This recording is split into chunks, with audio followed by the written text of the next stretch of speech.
विद्यार्थियों, हम अध्ययन कर रहे थे कंपनी का समामेलन एंड पंजीयन, जिसके अंतर्गत हमने पिछले वीडियो में कंपनी का समामेलन को 4 भागों में बांटा था, जिसमें था प्रारंभिक तैयारियां, इसके अलावा समामेलन हेतु आवेदन करना एवं प्रलेख की सुपुर्दगी करना, फिर थर्ड था रजिस्ट्रार द्वारा परिपत्रों की जांच करना, फिर लास्ट था समामेलन का प्रमाण पत्र तथा कंपनी पहचान संख्या जारी करना। इसके अंतर्गत हमने प्रारंभिक तैयारियां जो स्टेप थे प्रीलिमिनरी स्टेप, उसके अंतर्गत हमने कौन कौन से कार्य आते हैं उनका हमने विस्तारपूर्वक अध्ययन किया था। 1 से लेकर 12 जो प्रारंभिक तैयारी के कार्य थे उनका अध्ययन किया था। इसके बाद जो 13 से लेके जो 20 जो कार्य बचते हैं, जो शेष रह गए थे, उनका हम विस्तारपूर्वक आज की वीडियो में अध्ययन करेंगे। इसके अंतर्गत 13वां है एक व्यक्ति कंपनी की दशा में नामांकित की सहमति प्राप्त करना, obtaining consent of nominee in case of OPC. हमने लगातार पिछली वीडियो में ओपीसी एक व्यक्ति कंपनी के बारे में अध्ययन किया था और हमने ये जाना था कि एक व्यक्ति कंपनी के एकाकी सदस्य की मृत्यु होने, डेथ होने या उसके अनुबंध करने के अयोग्य होने, यानी क्या हो जाएगा, अयोग्य हो जाएगा, यानी इनकैपेसिटी टू कॉन्ट्रैक्ट हो जाने पर कंपनी का सदस्य बनाना पड़ता है और इसकी सहमति फॉर्म नंबर INC 3 में प्राप्त करनी होती है। अब यहाँ पे प्रारंभिक तैयारी में एक व्यक्ति कंपनी की दशा में प्रवर्तकों को सीमानी में उल्लिखित जो मेंशन नामांकित यानी नॉमिनी है कि रिटर्न में सहमति भी प्राप्त करनी पड़ती है। तो इस प्रकार एक व्यक्ति कंपनी की दशा में नामांकित की सहमति प्राप्त करना, ये भी एक प्रारंभिक जो प्रीलिमिनरी स्टेप है उसके अंतर्गत एक कार्य है। फिर नेक्स्ट है कानूनी अपेक्षाओं की पूर्ति संबंधी घोषणा प्राप्त करना, training declaration as to compliance with legal requirements. इसके अंतर्गत कुछ व्यक्तियों से घोषणाएं प्राप्त करनी होती है और वो व्यक्ति कौन कौन से हो सकते हैं, इसके बारे में हम यहाँ पे देखेंगे। सबसे पहले प्रवर्तक जो प्रमोटर होता है वो कंपनी का समामेलन करवाने के लिए कानूनी जो लीगल्स अपेक्षा की पूर्ति संबंधी डिक्लेरेशन भी प्राप्त करनी होती है, यानी घोषणा प्राप्त करनी होती है।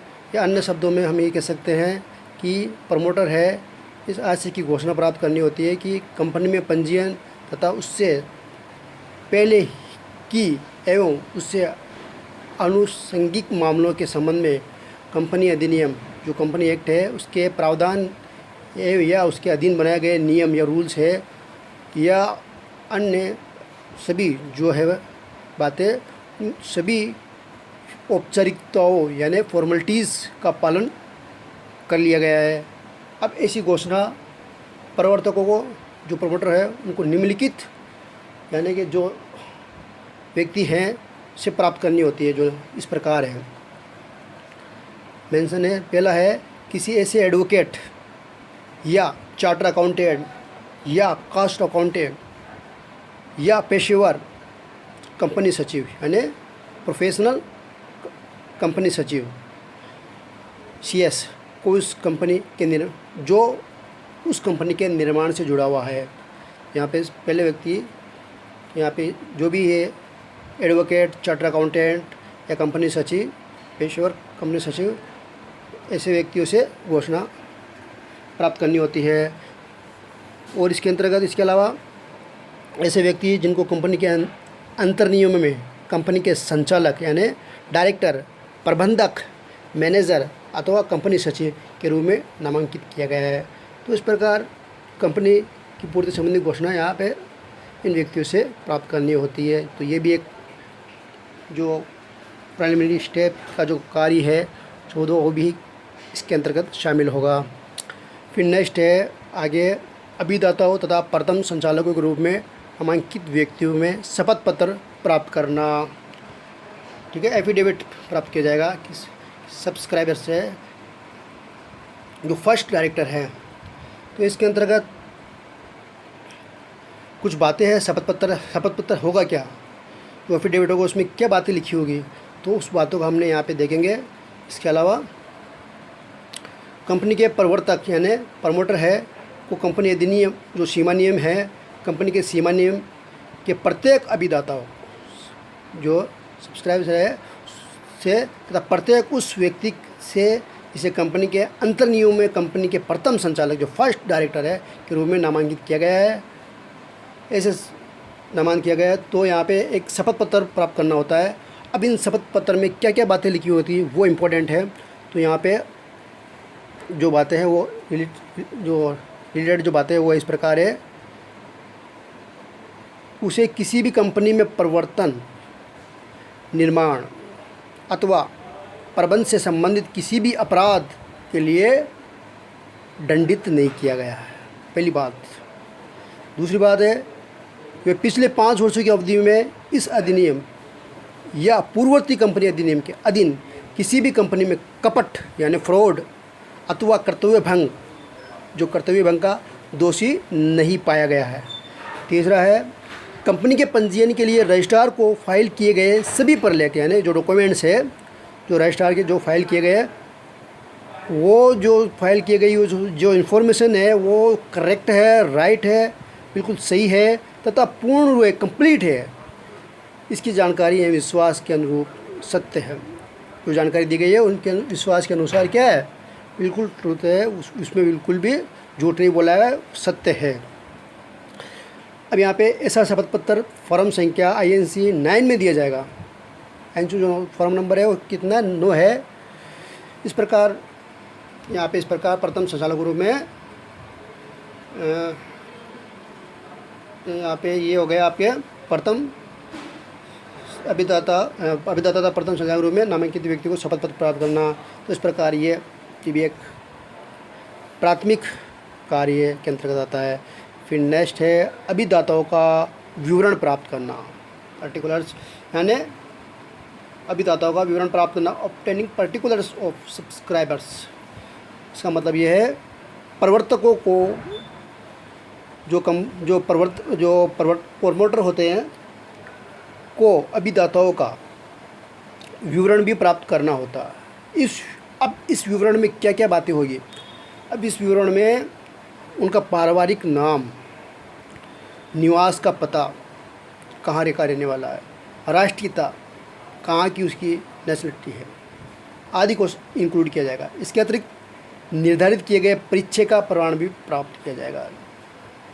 जो अभिदाता जो सब्सक्राइबर है निगम निकाय के रूप में होते हैं, उनके संबंध में निर्धारित किए गए विवरण भी प्राप्त किया जाएगा। तो इस प्रकार अभिदाताओं का विवरण प्राप्त करना ये भी एक कार्य है। कौन सा कार्य है, प्राथमिक जो फॉर्मेलिटीज़ है, जो प्राथमिक तैयारी है, उसके अंतर्गत ये भी कार्य आता है। फिर नेक्स्ट है प्रथम संचालकों का विवरण प्राप्त करना। ठीक है, फर्स्ट डायरेक्टर्स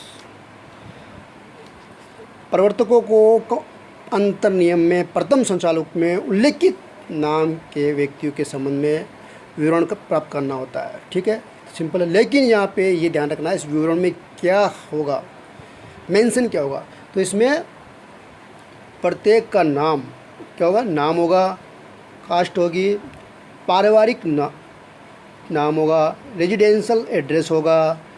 फिर नेक्स्ट इम्पोर्टेंट है पहचान संचालन संख्या, डायरेक्टर आइडेंटिफिकेशन नंबर, फिर निवास का पता और राष्ट्रीयता आदि के क्या विवरण साथ साथ निर्धारित किया गया पहचान का प्रमाण पत्र भी प्राप्त किया जाएगा। ठीक है, फिर आगे है प्रथम संचालकों के हितों का विवरण प्राप्त करना।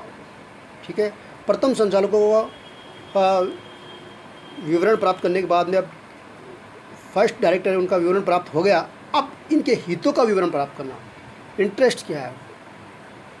ठीक है, तो इसके अंतर्गत उन सभी व्यक्तियों की लिखित सहमति प्राप्त करनी होती है। कौन करेगा? प्रमोटर है वो करेगा, जो कंपनी के प्रथम संचालक बनने के लिए क्या हुए, एग्री हुए हैं तथा जिनका नाम कंपनी के अंतर्नियम में उल्लेखित या मेंशन है। ऐसे सहमति निर्धारित प्रारूप यानी जो फॉर्मेट, जो फिक्स फॉर्मेट है, जो निर्धारित किया गया है, उसमें प्राप्त करनी होती है। जो फॉर्मेट जो है उसके अंतर्गत ही उसमें संचालकों की सहमति प्राप्त करनी होगी। लेकिन यहाँ पे ध्यान रखना है, संचालकों का विवरण उनका अन्य फर्मों में हित तथा उनकी संचालकों के रूप में कार्य करने की सहमति फर्म नंबर DIR 12 यानी 12 में फाइल भी की जानी चाहिए। ये भी ध्यान रखना है हमें, ठीक है। संचालकों का विवरण अन्य फर्मों के हित तथा उनके संचालकों के रूप में कार्य करने की सहमति फर्म नंबर DIR 12 में फाइल की जानी चाहिए। फिर सेकंड लास्ट, संबंधित प्रथम संचालक विवरण हो गया। फिर संचालकों की सहमति प्राप्त करना, ठीक है। इसके अंतर्गत संचालकों की सहमति प्राप्त करना, ऑब्टेनिंग कंसेंट ऑफ डायरेक्टर्स,